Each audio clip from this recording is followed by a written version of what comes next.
Questão 28. As retas RS intersectam-se em um ponto P, um ponto de abscissa 2. Então, ponto de abscissa 2, abscissa, eixo X. Então, está aqui o ponto. No caso, ele só me deu a abscissa e o valor da ordenada que faz para a ordenada com a abscissa não foi dado. Então, tracejar isso aqui e chamar esse ponto aqui de Y. Logo, esse ponto P, que a gente dá para observar aqui nesse ponto P, que ele pertence, vou chamar de ponto P, ele pertence tanto à reta R quanto à reta S. Então ele tem coordenadas x igual a 2 e y igual a 1. O que nós temos mais ainda?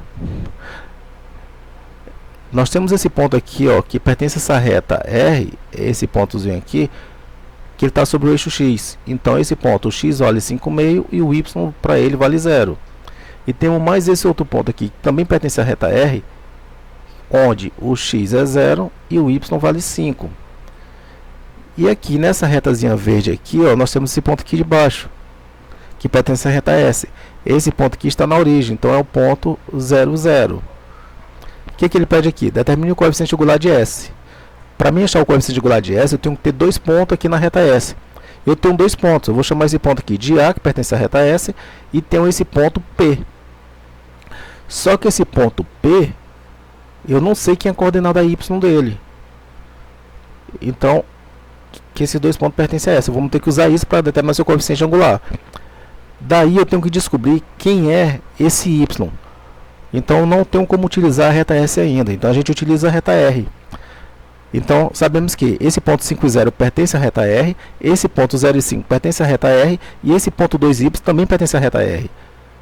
Logo eu tenho três pontos que pertencem à reta R. Se eu tenho três pontos que pertencem à mesma reta, eles estão alinhados. Se eles estão alinhados, seu determinante vale 0. Então quando eu jogar os pontos, ó, 0, 5, o ponto 2 e Y, e o ponto 5,5 e 0, em forma de determinante, esse determinante aqui ele tem valor 0, pois os pontos estão alinhados. Então isso aqui é igual a 0. Então a gente repete o que? A primeira linha abaixo da matriz. Aí calcula seu determinante. Produto dos elementos na direção da diagonal principal, ó, 0 vezes y, eu tenho um 0, 2 vezes 0, eu tenho um 0, e 5,5 vezes 5, 5 vezes 5, eu tenho 25. A gente só repete o denominador 2. Então, menos, voltando, direção da secundária, 2 vezes 5, eu tenho 10. 5,5 vezes y, eu tenho 5,5 de y. E 0 vezes 0, eu tenho 0. Então, isso tudo aqui vale 0. Ou seja, primeiro parênteses aqui, 0 mais 0 mais 25 sobre 2, vai ficar o termo 25 sobre 2. Segundo parênteses, a única coisa que dá para fazer é o jogo de sinais e tirar esses elementos do parênteses. Então, vai sair menos 10 e vai sair menos 5,5 de y, igual a 0. Olha só, esses elementos aqui, ó, eles estão sobre 2, só o número 10 que não está. Então vou multiplicar toda a equação por 2, que aí eu consigo eliminar esse denominador 2. Ou seja, 2 vezes 25 dá 50, dividido para 2 eu vou ficar com 25. Menos 2 vezes 10 eu tenho 20, e 2 vezes 5 eu tenho 10, dividido para 2 eu fico com 5 novamente. Ó. Então 5y igual 2 vezes 0, 0. Aí a gente elimina o denominador. Então façamos como se jogasse esse y, 5y para o outro lado. Está negativo, ele vai positivo. Então é igual aqui, ó, 25 menos 20, eu tenho 5.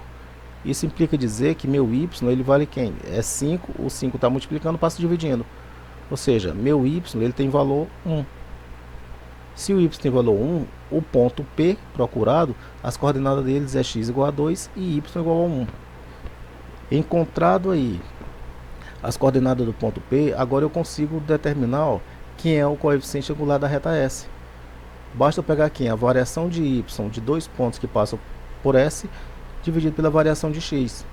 Aí os pontos que passam por S tem um ponto P e tem um ponto A. Então eu vou pegar aqui, ó, y de P menos o y de A, e vou dividir por quem? Pelo x de P menos o x de A. Isso aqui é igual a quem? Ó, quem é o y do ponto P? O y do ponto P está aqui a segunda coordenada de P, ele vale 1. Menos o y do ponto A é o ponto 0, 0. Então o seu y vale 0. Dividido por quem? X de P, ó, primeira coordenada de P é o elemento 2, menos o x de A, ponto 0, 0, então o seu elemento vale 0. Então 1 menos 0 eu tenho 1 e 2 menos 0 eu tenho 2. Isso quer dizer o quê? Que o coeficiente angular de S, ele vale 1/2. Então está aqui o coeficiente angular de S. Pronto. Letra B. Escreva a equação de S em suas formas reduzida e geral. A forma reduzida da equação de S é quem? É o coeficiente angular da reta S vezes x somado com seu coeficiente linear. Pelo gráfico dá para ver que o coeficiente linear de S, ou seja, a equação S ela corta o eixo dos y no ponto zero. Então seu coeficiente linear é zero. E o coeficiente angular de S nós acabamos de encontrar, ele vale 1 sobre 2. Então a gente só substitui aqui, ó. Então quem é meu y? O m de S é 1 sobre 2 vezes x. O n eu não coloco porque o n é zero. Então está aqui minha equação reduzida. Então essa aqui é minha equação reduzida de S. Ele quer também na questão a equação geral. A equação geral a gente faz o seguinte, só traz o meio de x para o primeiro membro. Então ele está positivo, ele vem negativo. Então fica 1 meio menos o meio de x igual a zero. Então pode ficar dessa forma aqui, a equação geral, ou ainda a gente pode eliminar esse denominador. Como? Multiplicando tudo por 2. Se eu multiplicar tudo por 2, eu vou ficar com o quê? 2 vezes y. Eu vou ter 2y menos 2 vezes 1 dá 2, dividido para 2 dá 1. Então vai ficar 1x, ou seja, só menos x igual a zero. Então essa expressão aqui, ó, como eu tenho todos os elementos no primeiro membro igualado a zero, essa aqui é chamada de equação geral. Certo? Mas nada me impede de deixar a equação geral nesse formato aqui. Também aqui está no formato de equação geral. Certo? Então tanto faz, qualquer uma das duas.